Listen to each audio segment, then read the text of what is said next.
Oke, di masanya nih sebelum bangsa Otsutsuki itu menjara para shinobi dengan mewariskan simbol benalu yang bernama karma itu, faktanya nih Orochimaru entah dari mana dia punya visioner yang luar biasa gila telah melakukan konsep yang serupa dengan Otsutsuki. Itu adalah konsep segel terkutuk. Konsep Ninjutsu Orochimaru itu memang spesial karena pada akhirnya membantu Sasuke dalam mendongkrak kekuatan tersembunyinya. Kita Sasuke yang menginginkan segel itu serasa mirip seperti Kawaki kan, tetapi motif dan tujuan Sasuke itu kali itu berbeda. Meskipun secara garis besar Sasuke akan dijadikan tubuh baru oleh Orochimaru. Seperti apa sih konsep awal dari teknik kutukan itu yang membuat nama Orochimaru dianggap legenda dalam dunia shinobi ini? Di zaman itu sesuatu yang berbasis seperti teknik reanimation maupun teknik kutukan adalah mahakarya besar dan terlarang. Dari klan Jugo semua itu bermula nih hingga Orochimaru ini berhasil menarik bocah paling menjanjikan di masanya ke markas mereka, Uchiha Sasuke. Bagaimana hubungan mereka pula di masa itu ketika Sasuke menginginkan kekuatan besar yang sangat instan itu? Oke, kita akan bahas lebih dalam mulai dari sini.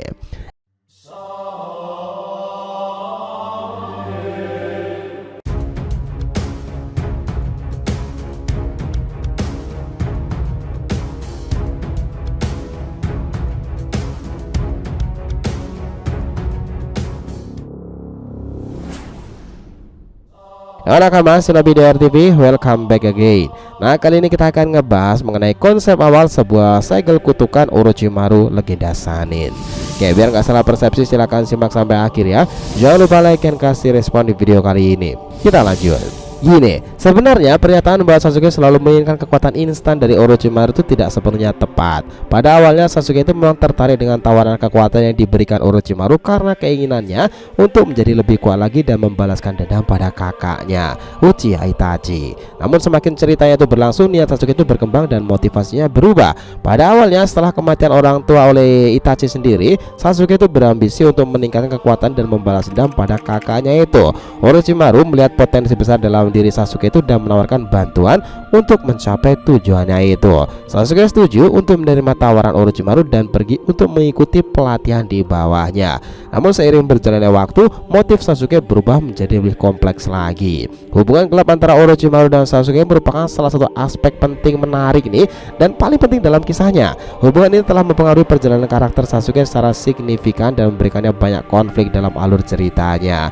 Nah, Orochimaru tertarik pada Sasuke sejak awal karena melihat potensi besar dalam dirinya itu, dan Sasuke adalah seorang Uchiha, klan terkenal di desa Konoha dengan kemampuan mata klan Sharingannya itu yang sangatlah kuat. Orochimaru melihat Sasuke sebagai kandidat yang sempurna untuk menjadikan wadah baru bagi tubuhnya karena kekuatan Uchiha yang luar biasa. Nah, Orochimaru ini menjanjikan lagi nih kekuatan yang luar biasa kepada Sasuke sebagai imbalan atas kekuatan Sharingan dan kekuatan klan Uchiha-nya itu.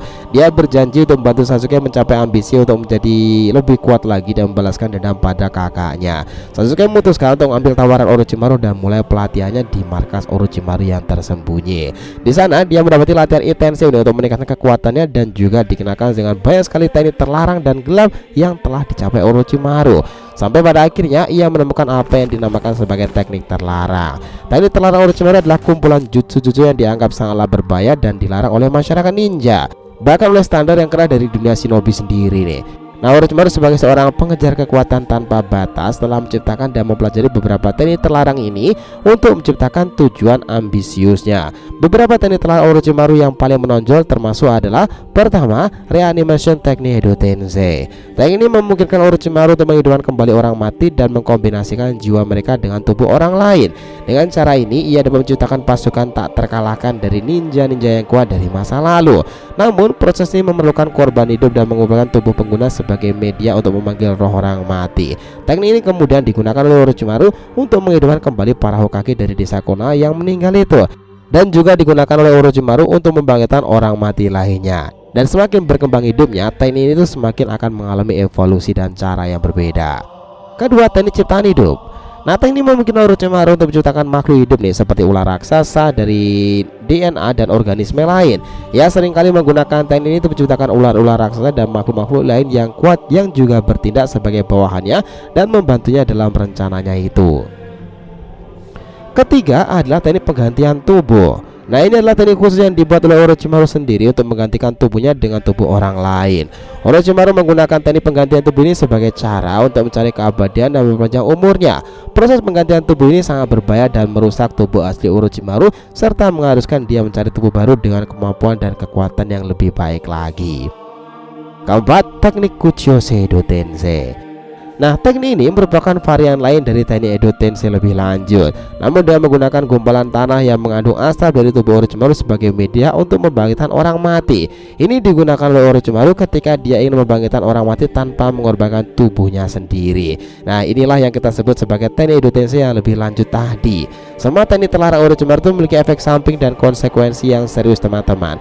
Keinginannya untuk mencapai keabadian dan kekuatan tanpa batas telah membawanya ke jalur gelap yang penuh kekejaman. Konsep teknik terlarang itu mengeksplorasi tema-tema seperti ambisi yang membawa kemusnahan dan konsekuensi dari mencari kekurangan dengan cara melampaui batasan-batasan moral dan etika. Yang paling mengesankan dari Orochimaru ini dan serasa mirip dengan segel karma Otsutsuki adalah teknik-teknik segel kutukannya, yakni Fushi Tensei. Nah, dari catatan lama nih, kekuatan segel kutukan Orochimaru ini ia dapatkan dan terinspirasi dari mempelajari susunan tubuh klan Jugo. Dia takjub karena Jugo dan klannya itu bisa menyerap energi alam dan memberikan mereka kekuatan yang lebih besar lagi bagi penggunanya. Itulah kenapa Orochimaru mulai melakukan eksperimen pada sampel lain, tentu dengan membawa Jugo. Orochimaru akan menggigit salah satu bagian vital di leher, kemudian akan menimpa kesadaran Orochimaru di dalamnya, yang mana ini membuat Orochimaru memiliki bakal wadah baru. Ketika orang terpilih berhasil menerima kekuatan dari segel kutukan tadi, maka pengguna bisa secara bebas mengontrol segel kutukan ini. Orang-orang seperti Tayuya, Sasuke, Mitarashi, Anko adalah salah satu di antara banyak shinobi yang terkena hasutan dan segel kutukan Orochimaru Sanin. Kita tahu nih bahwa konsep awal segel kutukan Orochimaru itu merupakan bagian integral dari asal-usul kekuatan dan ambisi jahatnya itu. Dalam kisah masa lalu sendiri, segel adalah teknik kuno dan kuat yang digunakan oleh ninja untuk berbagai tujuannya, seperti mengendalikan kekuatan, mengurung kekuatan jahat, atau menjembatani kekuatan seseorang.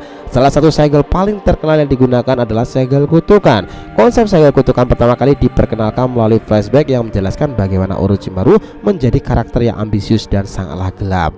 Pada awalnya Orochimaru adalah seorang ninja muda yang sangat brilian, tetapi obsesinya dengan keabadian dan keinginan untuk menguasai semua jutsu yang ada membuatnya mendorong batas-batasan kekuatan manusia. Untuk mencapai tujuannya, dia melakukan banyak eksperimen ilegal dengan tubuh manusia dan mencoba mengejar keabadian melalui berbagai cara. Salah satu eksperimennya adalah menciptakan teknik reincarnation hidup, di mana dia mencoba mengambil alih tubuh orang lain dan memperpanjang hidupnya sendiri. Namun upaya pertamanya gagal dan dia membutuhkan segel yang kuat untuk membatasi risiko dan memperkuat tubuhnya lagi. Inilah konsep awal semula segel kutukan Orochimaru mulai muncul. Dia memutuskan untuk menciptakan segel kutukan untuk mencapai tujuannya itu. Segel kutukan ini memiliki dua tujuan utama: meningkatkan kekuatannya. Segel ini memberikan kemampuan ekstrakan dan kekuatan besar bagi Orochimaru yang memungkinkannya untuk memperkuat jutsu-jutsu dan keterampilan ninja lainnya. Dan selain itu mencapai keabadian. Segel ini diharapkan akan memperpanjang umur Orochimaru nih, sehingga dia dapat terus mencari pengetahuan dan kekuatan tak terbatas. Namun proses menciptakan segel kutukan sendiri sangatlah berbahaya dan segel tersebut memiliki efek samping yang merusak pada tubuh Orochimaru.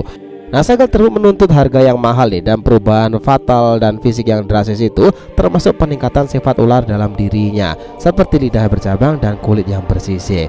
Nah, keseluruhan konsep segel kutukan Orochimaru itu mengeksplorasi tema keinginan manusia untuk keabadian, ambisi tanpa batas, dan penyesatan kekuatan.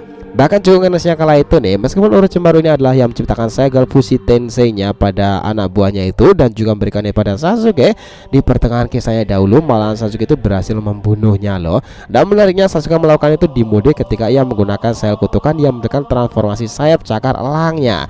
Jika kalian menyaksikan pertempuran Sasuke dengan Deidara, itu akan lebih berguna lagi kan, karena dalam battle ini berkali-kali Sasuke bisa selamat dari serangan bom udara Deidara karena Sasuke menggunakan segel kutukan itu, dan membuat dirinya bertransformasi ke bentuk anehnya tersebut dengan kedua cakar elang di belakang punggungnya.